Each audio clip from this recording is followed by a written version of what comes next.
Hi, I'm Ad Age food reporter Jessica Wohl, and welcome to another episode of Ad Age Remotely. Today, I am being joined from a distance by Fernando Machado, the Global Chief Marketing Officer at Restaurant Brands International. Hi, Fernando. Hey there, how are you? Great, how are you? Good. Excited to be talking to you. Yes, it's been a while. Yes, like crazy times at the moment. Good to spend some time together to talk about the work we are doing and the environment and all that. How long have you been working from home? My God, it feels a bit Groundhog Day, so I need to think to answer that one. I think I've been working from home for like 5, 6 weeks. I think that just after the NBA season got canceled, I was already working from home. Our office in Miami was the last one to close from Restaurant Brands. We first closed the one in Singapore, then we closed the one in Europe, and then it got to us here. And since then, everyone has been working remotely. So all of your teams are still working remotely, or the ones that are in the global business operations, are they able to be back in the office now? No, they are everyone is working remotely since then. So everyone working from home. So it has been a video conference after video conference, conference call after conference call. And you have little ones who might interrupt those conference calls, right? I think that most of us have and I think it's a cool thing. I have 2 little guys. I have Leo, who is almost 5 now, and Oliver, who is almost 4 months. So it's little. And it's funny because I think in the past, when people were working remotely, it was 1 or 2 people out of a team of 10 people. So they were the odd man out, let's say. And it always felt sometimes people feel a little bit awkward when they have noise on the background, kids crying and all that. But I think that now that everyone is going to do the same thing, people just don't care, every now and then. By the way, this interview may be interrupted by Oliver crying. And yesterday I was having a meeting with the whole Asia Pacific team. It was a town hall, and I had Leo, who is 5, coming to me in the middle of my presentation to ask for more yogurt. And people don't even care anymore, which I think is good, because I think that companies are learning to become more flexible, and people are learning to be more empathetic, and realizing sometimes some people forget that people have a life, and sometimes they have to do stuff at home, and they may require some flexibility. I do think coming out of this, you'll see some more flexibility from corporations, realizing that people can get everything done and might need a little more time at home, right? I totally agree with that. I think that what's happening, a lot of people talk about how what's happening is going to change consumer behavior or people's behavior, and how we are going to go back to a new normal, which is different than what it was before. I've been thinking a lot about how having everyone working from home for so long it's not only creating more empathy for people who will need to do that on the long run after we go back to the new normal, but also how new, maybe even more authentic leadership styles will rise, because I think it becomes much harder for people to have separate professional life, personal life. My agenda is waking up at 7 a.m., feeding Oliver, organizing a little bit the kitchen, then putting Oliver to sleep a little bit, preparing Leo's breakfast, and then I have every day a phone conference with the leadership team from RBI at 8:30 a.m. And then it goes call after call after call, stop for lunch. Sometimes I have lunch in video conference. So the personal life is blending with the professional life, which I don't think it's necessarily sustainable to be working remotely everyone, at least not in my industry and with the culture that we have in the company. But definitely companies will be much more open to that. And I think that people feel more comfortable showing their personal side because there is no way to hide that for such a long time. Absolutely. So let's talk a little bit about how you're keeping in touch with your own staff. You mentioned the RBI leadership calls that you have in the morning, but during the day, how are you checking in with your teams? Yeah, it's funny. I had to adapt a lot, to be honest with you. Usually, when I'm in the office, I hardly ever sit on my desk. I have a desk. It's we have a very transparent, informal office. So no one has a closed office. So I sit on the open floor. with the leadership team. And I hardly ever sit on my desk. Like I'm usually like walking around, having meetings on like common areas. I never book like a meeting room or anything. We have like lots of like really nice office in Miami, and we have like lots of like space to have meetings without the need to book for space. And my routine now is completely different, right? I mean, I cannot rely on just walking around and getting hold of people and having like informal chats and gather the team around like the water cooler and talk about a project or anything like that. So I had to become a little bit more structured in the way I approach meetings. So we do have like kind of like a regional / global cross-brand meeting like every week with people from the different regions and from the different brands. We have 3 brands, right? It's Burger King, Popeyes, and Tim Hortons. So we have like all the kind of like the key marketing team coming together to share what they're doing, learnings, best practices. We have at least one team meeting per week with the entire Burger King team. Then there's a separately one with the Popeyes team, separately one with the Tim Hortons team. We have like the RBI town hall. We have like the brand town halls. So we structure the agenda to guarantee that we get some like video conference time with the whole team. I think that's important so that people don't feel like they are like they don't belong. And then I have like the calls and video conferences scheduled with specific projects and initiatives that we have on the plan. But it became much more structured than what it was before. Before I had more flexibility on my calendar, and I could rely on just stopping by and talking to people. Now, because I can't, I think that people need to put more structure on the calendar, on the agenda, to make it work. And so far, so good. I think that we've done a good job in terms of communicating, in terms of like doing the pivot and defining the new priorities for the short term and for the medium term. We are keeping like the key priority projects going. We added new projects because of the completely different context that we have. And I think that, believe it or not, especially with the regional teams, I think we have been closer than ever, because we're investing so much in terms of communication. So beyond like the video conference, phone conference, and all that good stuff, I think that WhatsApp has been like on fire. Like we have groups for the key projects. We have groups that share like thoughts and ideas and best practices with the entire Burger King marketing team. So we are investing to basically like over communicate to shorten the distance gap based on the fact that you're not in the office. Sure.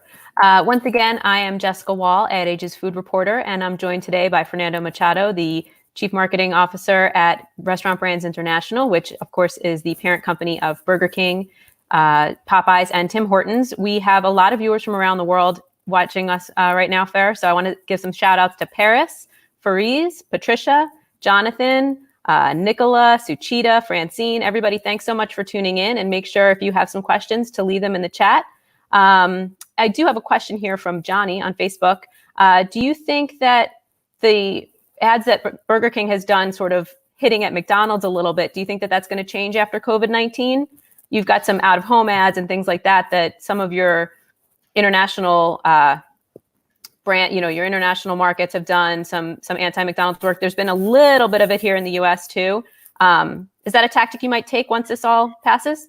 I think, look, when we do something that mentions our competitor, we do so with a tonality which is fun, many times self-deprecating, and our fans tend to engage a lot with that type of stuff. They know, we don't take life too seriously. That's kind of like one of the values from Burger King.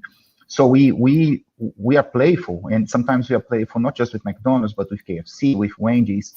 I wouldn't call the ads anti anything. I think that they are more like being playful on a category which is fast food, which should be a fun category. It's like if you go to a fast food restaurant, you see people having fun. So we try to be a fun brand in a fun category. I think at the moment we are very focused on on communicating, reassuring people that we are a safe option for food. We are communicating a lot some of our digital sales channels like delivery or mobile order and payment or contactless drive-thru, which you can do through our app. We do have some fun ideas that we have brought to the table, and I'm sure we are going to cover some of them during this interview. We haven't done anything against our any competitor or playing with any competitor because we didn't come up with any good idea, and because maybe the context at the moment is a different one. And we are more focused on what we can offer and how we can add value to people and trying to make them smile, which is kind of like the personality of the brand that we have. Like in the future, I mean, knowing that the fan of the brand likes when we are playing with a competitor, and there is a way to go about it. It's never like an aggressive way. We'll probably continue to be playful. Right. Like all the campaigns that we did, like Whopper the Tour, Mac Whopper. We did one making fun a little bit of like KFC when we launched like our flame grilled chicken sandwich. They are like tongue-in-cheek, self-deprecating. We had the king dressed as the Colonel Sanders in one of the campaigns. So it's not really anti or against. It's more like, in that case, it was even like playing homage to their brand mascot. So there is a way to go about it. When it's too aggressive, like it feels like bullying. People don't like it. So it needs to be lighthearted, self-deprecating, and fun. And when we get it right, people tend to like. So we'll probably continue to do that. Okay, I want to take a look at one of your newer campaigns. You mentioned obviously the technology and emphasizing things like digital right now to make sure that people know how to order. Burger King has a new campaign out today, the QR Whopper. Let's watch a clip and tell us a little bit about this while we view this new ad that came out today. So I think this is like a really fun one. It's an idea that came originally from Burger King in Brazil with David São Paulo that does the work for them. And I think that we paved our way to be able to do an idea like this. You know, like I think that before advertising and doing more like a commercial communication, what we did, which I think it was really good, was we acted and we provided support to communities and to people out there. In the case of Brazil, for instance, they did like a considerable donation to the public health system in Brazil as Burger King Brazil. In the US, we also did a bunch of stuff, which I think we'll cover later on. But like, because we're able to do that, and because we have a good read in terms of the context of like what people need, like how can we add value to them, we were able to build to a point where we can do something like QR Whopper, which is basically like rooted on the insight that people are locked at home. There's many of these people, including myself included, are starting to get a bit bored. So we thought, how can we gamify like a TV spot? You know, and these guys came with this idea of like putting a floating QR code.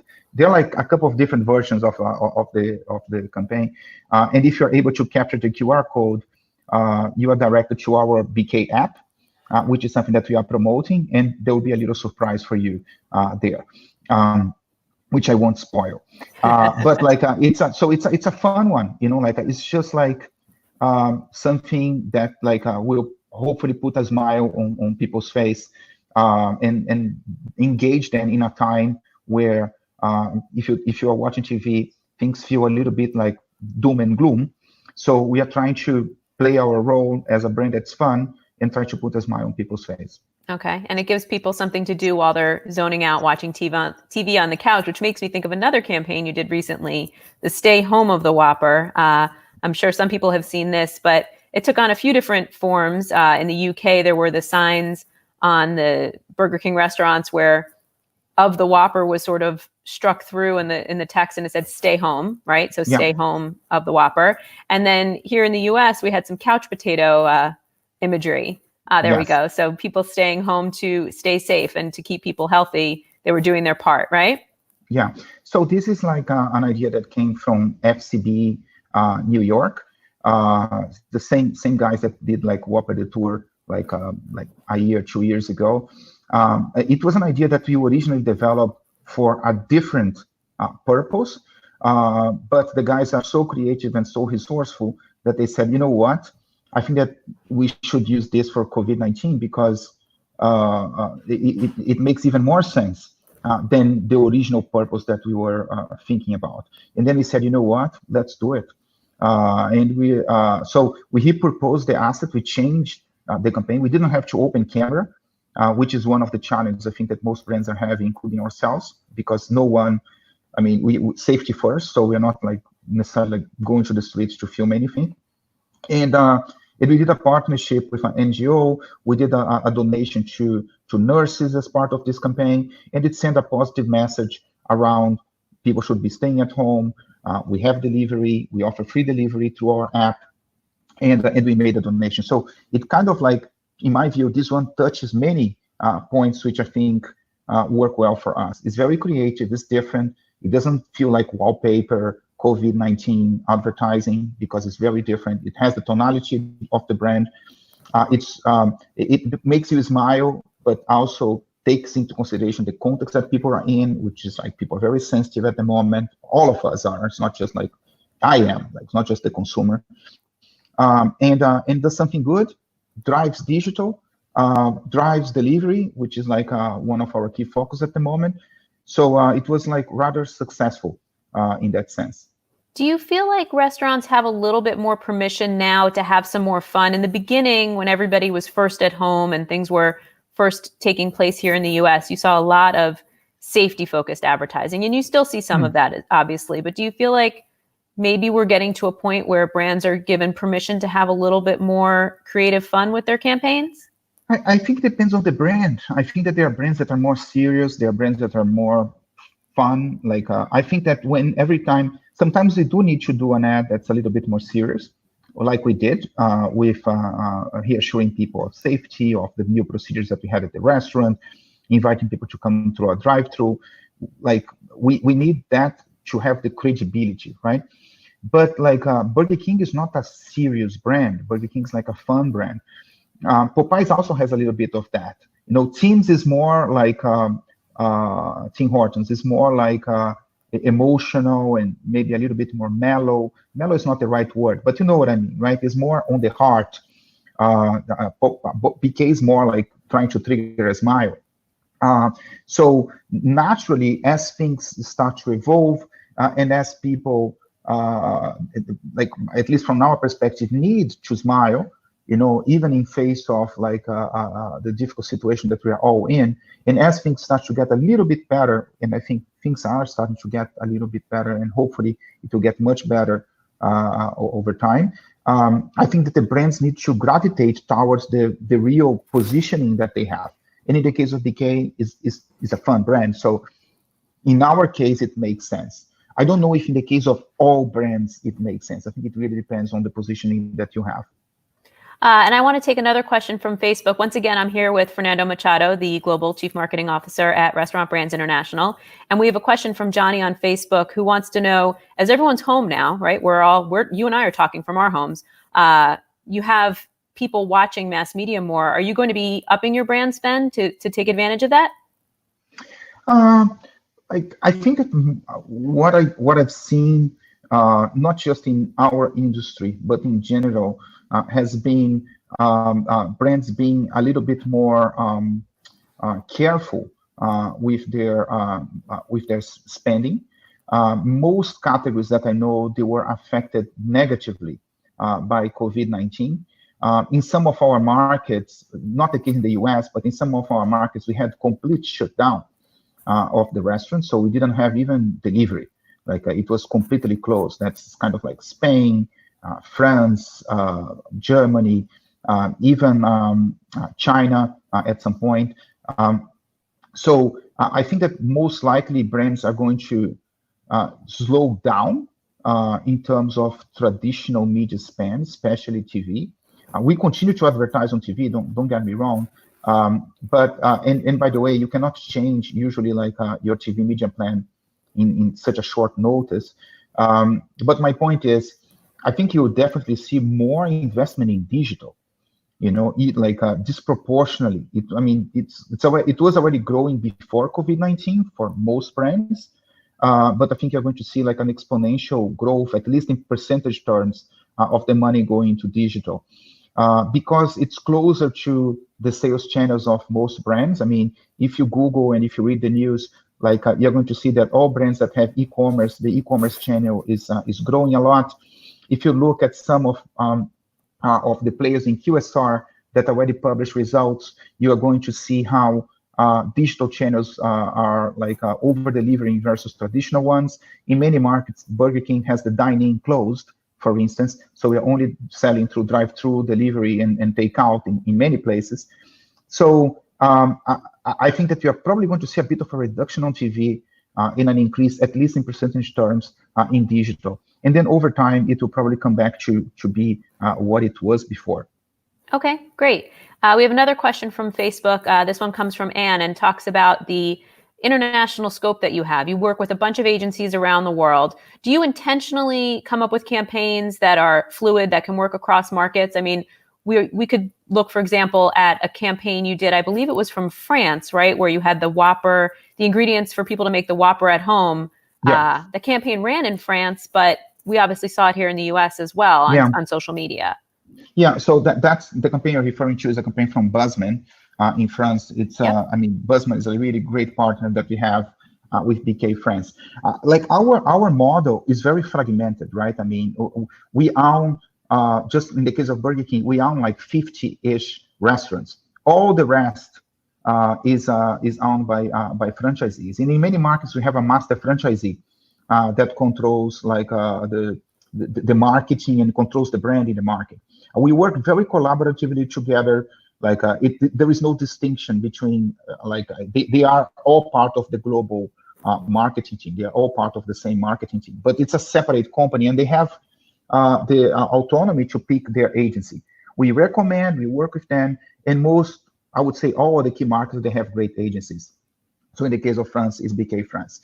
I mean, we spend a lot of time making sure that these guys understand the brand, that they understand what's our creative criteria, and that they understand what are our strategic priorities. Like, and all our key agencies, and Buzzman is one of them, they get it. So they tend to propose ideas that quite often make sense to be deployed globally. We will never not deploy an idea just because it's relevant just in one market. You know, like we go for those too. There are many cases of ideas that are rooted in a very strong local insight, and they will be like a one market only idea. And there are others that are global, and then we partner with them to make the idea global and to launch the idea at the same time in many places. Like QR Whopper that we spoke earlier is one of those examples. It was born in Brazil. We are launching in many countries in Latin America. We are launching in the US today. So it will travel. And you'll probably see this like in Europe and many countries in Asia Pacific too. So it starts to travel. The idea from France, the quarantine Whopper, I never know how to pronounce quarantine, so sorry about that, but I think you get what I'm trying to say. It was born out of the insight that in France, the restaurants were in complete shutdown. We could not sell at all. The people in France, they are like, we have like a large contingent of like diehard Burger King fans in France. So the great team of BK France, led by Alex Simon, came up with this idea with Buzzman, which was basically like to offer a kit that you can buy through a partnership with Carrefour and Uber Eats, so that you can prepare the Whopper at home. Mm-hmm. Well, granted that we cannot sell Whoppers in that market at this moment. So it's a self-deprecating, fun idea because it's not going to taste the same, like because most people are probably not going to be flame grilling, which is a shame. But shows like that we use fresh ingredients and all that good stuff, and people just loved it. And the idea is so powerful that got talked about in the US, in Brazil. I could give you like an endless list of countries that end up like talking about and getting press pick up around that idea. Okay. We have a question coming in, and this was actually a question I was going to ask you, so I'll ask it on behalf of Mark on LinkedIn. How has the production of your ads changed because of social distancing? Well, it stopped. I think that like in all markets at the moment, we spend a lot of time like not filming anything. And like we use like stock footage, we use footage that we already had. We were like very creative with the stuff. Some markets did even like materials through Zoom or through video conference like devices. I mean, there is a beautiful campaign from Domino's that was done all through video conference. I think it's from Crispin. And we also did that, and I saw many brands also doing that. I think that as things start to get better, we'll probably have more opportunities to open camera and to produce stuff. But at the moment, like I think that there are more examples of things that were done with stock or footage that we already had, or animation, or things that were developed like by the people who produced at their own home, than like a regular production that we go out and film, if that makes any sense. That makes perfect sense. I mean, there's some things that you can definitely shoot at home. The ingredients for the quarantine Whopper, somebody could have gone out to the grocery store, gotten those, and shot them at their house. But what about something that's in a restaurant or on the road? Is that all footage that you had previously? The one on the road, we did like a campaign in Spain for like where we offer truck drivers the opportunity to order food. Like in Spain, we could not allow truck drivers to go through the drive-thru just because of law, and we are not allowed to do takeout. So we enabled the app to allow truck drivers to register their truck as a home, so that we could do delivery to them. So they would park next to the restaurant, and we're going to do a delivery for them. So all the footage on that film is stock, like 100%. The TV spots that we released in the beginning of COVID-19 in the US, for instance, they were filmed. We shot them, but they were shot right in the beginning of COVID, where social distance had not been imposed yet, where there were not so many cases yet. So we did it very quickly. We shut down a restaurant. We had a very small crew, and we were able to pull that off. But since then, we have been using stock, keep proposing footage. Sometimes we ask someone local to film so that we can use the material. So for instance, the Nola Strong campaign, which we did for Popeyes, there is a lot of stock footage in there. And there are some footage that was shot by local folks in Louisiana. You know, like so we didn't fly agency people or crew member or like you know what I mean? Like we just tapped into someone there to do it. There is another campaign that the BK US team is doing, which will be done through video conference basically, and it's really fun. Shame I cannot talk about it, but like soon enough, this one will come. Like QR Whopper is all footage that we already have. So I think we've been like very resourceful and very creative about how to go, how to like continue to create materials, even with the severe restrictions that we have. Once again, I'm here with Fernando Machado, who's the Chief Marketing Officer at Restaurant Brands International, home of Burger King, Popeyes, and Tim Hortons. Also, Ad Age's Brand CMO of the Year. So congratulations on that. Fair. Thank you. I'm Jessica Wohl, Ad Age's food reporter. Huh? Sorry, I spoke over you. No. The joys of video conferencing. The joys of video conference. Well, and you sort of just answered this question, which is coming from John on Facebook, but maybe I'll ask it again. Maybe you'll tease this campaign. Do you see Burger King using live streaming to market or advertise, given the current rise of the medium? I mean, you mentioned using Zoom perhaps to record a campaign. What about a live stream? Yeah, we know that in some markets, like the lives are huge. At the moment, like even more so in markets outside of the US than the US. I'm not saying that's not big in the US, but I've seen the use of lives rising big time. We haven't necessarily briefed for live streaming anything, but if we have a good idea, we usually we don't brief for channel. What we do is we define clearly like the strategy for people, for the agencies, and we wait for ideas. And then if an idea on live streaming comes, we will make it happen. But so far, we haven't done any. So could we see the king do a live stream and just, use his hands the whole time and not talk? Maybe we'll see the subservient chicken make a comeback. What's going to happen here? Could be. Like and the king doesn't talk, so it might be like a very silent live stream for people. But like we are like, if we have a good idea, we will go for it. Yeah, Okay. we haven't necessarily briefed, but like we are all our key creative partners, and like one thing I must say is like they are real partners, and I think that one thing that they do incredibly well is that they have really like the finger in the pulse of pop culture. So they know what's happening out there, and they're seeing what's happening when it comes to live streaming. So it wouldn't surprise me if they come up with like with a great idea on that front. And if that happens, then we go about it.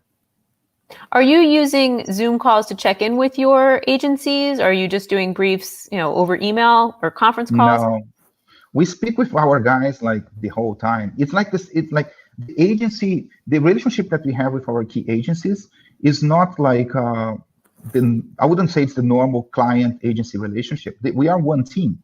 So just like I'm talking to my team like a nonstop, we are talking with the agency nonstop. And usually we talk with the creative guys, the creative team. So we are talking with them literally like all the time, multiple times a day, just like we talk with like our marketing team. It's all one team. So it's constant communication on WhatsApp, video conference, phone calls, like all sorts of like channels. Okay. I want to ask you a little bit about what you're seeing more broadly. You mentioned obviously the Domino's campaign that used some footage shot in their restaurants. What else are you seeing out there that you like or don't like from other advertisers? I like the stuff that has a real insight based on the situation that people are going through, and also are true to the positioning of the brand. I like some of the Nike work. I like the stuff that Domino's did. What else have I seen? Like I like the stuff that Budweiser did, especially like the stuff in the beginning, like leveraging like all the sponsorships that they had in sports. I think that Verizon has done very consistent and good job. Because like they can tap on first responders, which they have the authority to do, and I see lots of other carriers trying to copy their positioning or trying to copy their approach. So I think that there are lots of people doing good work.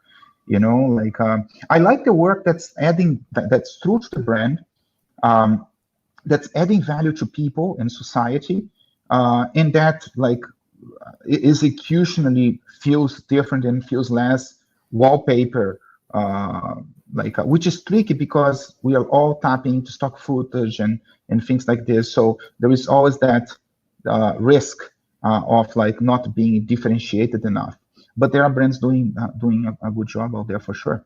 Okay, and looking ahead a little bit, we had some questions from LinkedIn asking about how the brands will pivot back to the type of marketing that you were doing before coronavirus. Have you given that some thought?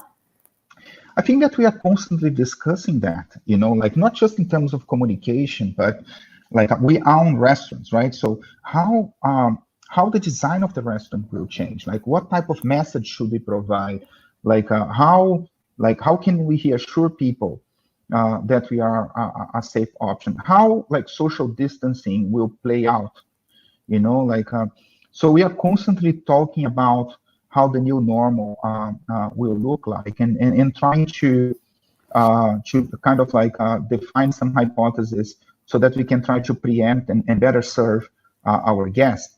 I think it will take some time I think it will take some time for things to stabilize.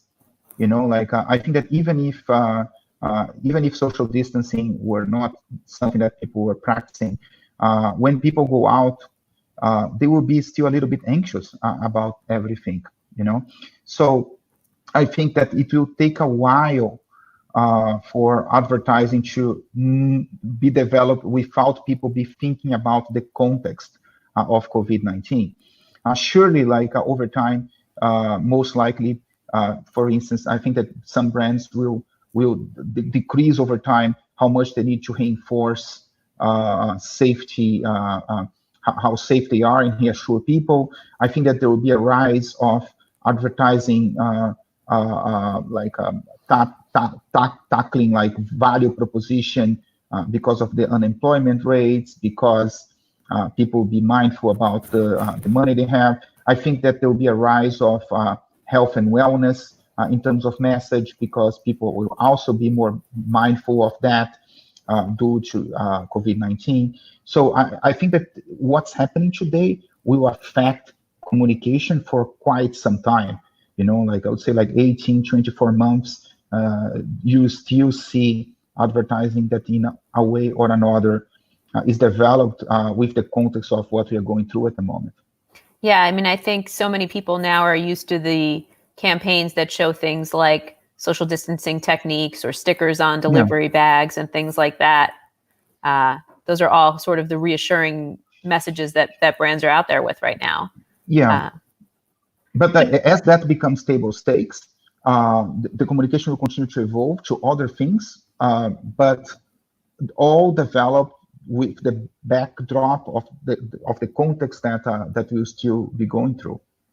Do you think it'll be 18 to 24 months before we see things like really wacky limited time foods and stuff like that, or will that be sooner in the recovery?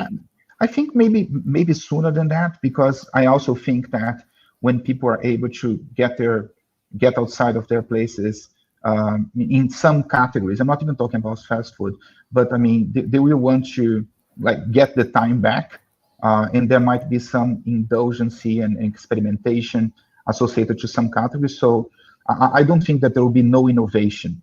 You know what I mean? Like I think that people are going to value value. I think that people are going to value safety. I think people are going to value health and wellness. And I think that some people are going to experiment new things, because it's almost like a liberating feeling of being able to go outside again.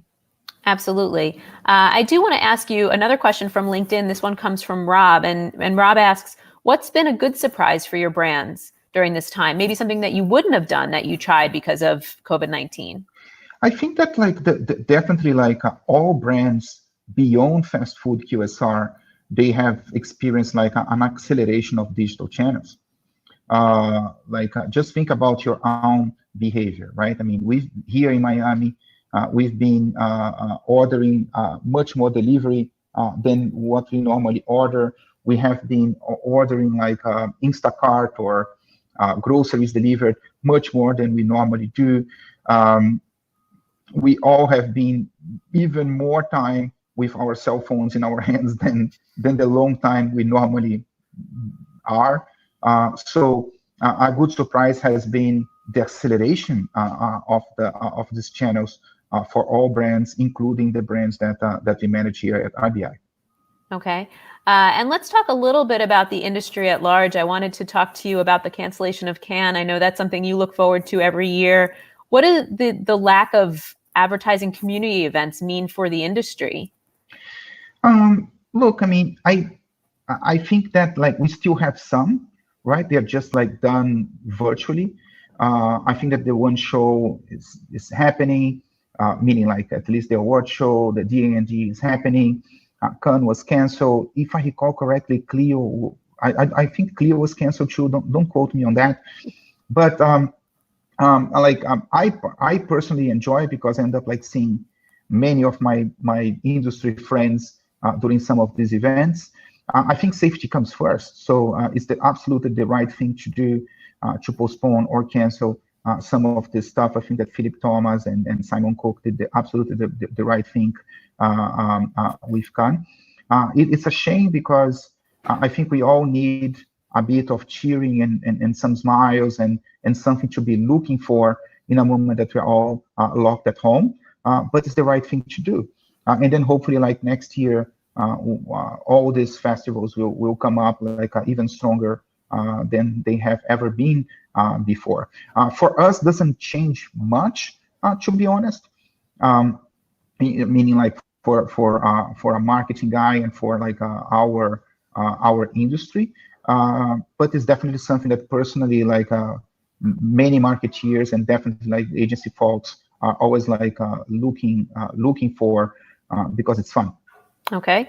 Once again, I am Ad Age food reporter Jessica Wohl, and I'm here, if you didn't guess already, with Fernando Machado, the Chief Marketing Officer at Restaurant Brands International. We'll wrap up in a few minutes, Fer, but I wanted to ask you a little bit about the results. I know RBI has not issued its quarterly results yet, so we can't talk about it, by the numbers. But what are you seeing anecdotally in the various markets that have either shut down and reopened, or what kind of what are you seeing?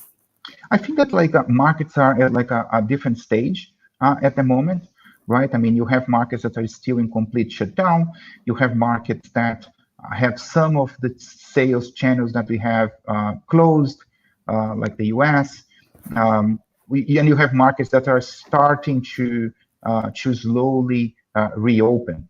I think that most of hospitality businesses will be affected by this. It's very hard to recover from a complete shutdown, right? I mean, imagine France had zero sales for a while.